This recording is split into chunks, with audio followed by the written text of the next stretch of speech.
பார்க்குறோம் அதிகமாயிருச்சு. அமித்ஷாஜி அந்த ரெக்கார்டோட வந்தாங்க, எவ்வளவு நடந்திருக்கு கையில் அந்த பேப்பர் பார்த்தீங்க காமிச்சாங்க.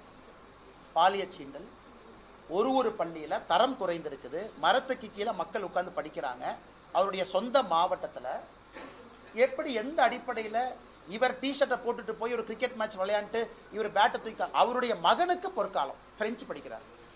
அன்பில் மகேஷ் பிரியாமொழி அவர்களுடைய மகனுக்கு பொற்காலம், தனியார் பள்ளிகளுக்கு பொற்காலம், 3 மொழி சொல்லிக் கொடுக்கக்கூடிய பள்ளிகளுக்கு பொற்காலம், சன்சைன் மெட்ரிகுலேஷன் பள்ளிக்கு பொற்காலம், 3 வருஷத்துக்கு ஒரு முறை ரெனியூவல் இருந்ததை வருஷத்துக்கு ஒரு முறை மாற்றி 5 லட்சம் ரூபா வாங்குற அண்ணா நகர்ல இருக்கக்கூடிய ஒரு கம்பெனிக்கு பொற்காலம். ஆனா அரசு பள்ளியில் இருக்கக்கூடிய 52 லட்சம் மாணவர்களுக்கு பொற்காலம் இல்லைங்க.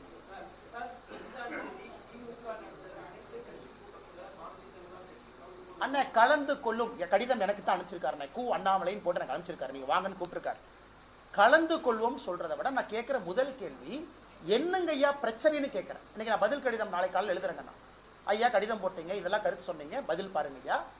கடிதத்திலே உங்களுக்கு தெளிவுபடுத்திடணுமே, எதுக்கு 45 கட்சிக்காரங்களை கூப்பிட்டு நீங்க உங்க நேரத்தை வேஸ்ட் பண்ணி 45 கட்சி நேரத்தை வேஸ்ட் பண்ணி வட பஜ்ஜி டீ போண்டாலாம் உங்களை போன்று என்னை போன்று வரி கட்டுறவங்க தலையில சுமத்தி, அந்த டீ பஜ்ஜி போண்டாலாம் நீங்கள் நானும் வரி தானே கட்டுறோம், கிளாரிஃபை பண்ணிட்டோம், புரோரேட்டான்னு சொல்லிட்டோம், விகிதாச்சாரம்னு சொல்லிட்டோம்.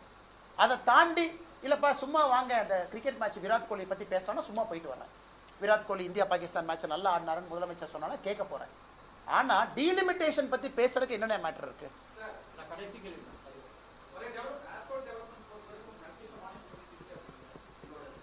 எங்களுடைய நம்பர் 1 ப்ரையாரிட்டி கோயம்புத்தூருக்கு ஏர்போர்ட் எக்ஸ்பான்ஷன் நம்பர் 1 ப்ரையாரிட்டி. அது நடந்தா எல்லாம் நடந்துருங்கண்ணா.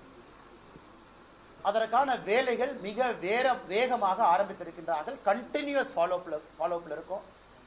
அது இப்ப இருக்கக்கூடிய விமான போக்குவரத்து அமைச்சர் வேகமாக செயல்படக்கூடியவர். எப்படி ஜோதிராஜ்ய சிந்தியா அவங்க வேகமா செயல்பட்டாங்களோ அதே போல இளமையானவர் ராம்மோகன் அவர்கள் மிக வேகமாக செயல்படுறாங்க. மிக வேகமாக கோயம்புத்தூருக்கு கொடுப்பது எங்களுடைய ஹையஸ்ட் ப்ரையாரிட்டி. கட்டாயமா கொடுப்பாங்க.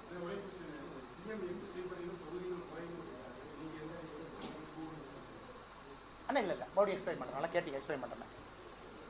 அண்ணா எனக்கு இந்தியாவுக்கு 543 சரி 540 விட்டலாண்ணே.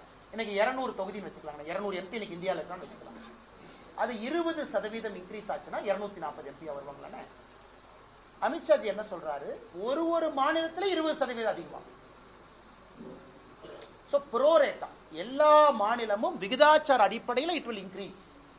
எங்கேயும் யாருக்கும் தமிழ்நாடு 33% உயர்ந்துச்சு, ஆனா பீகார் 67% உயர்ந்துச்சு.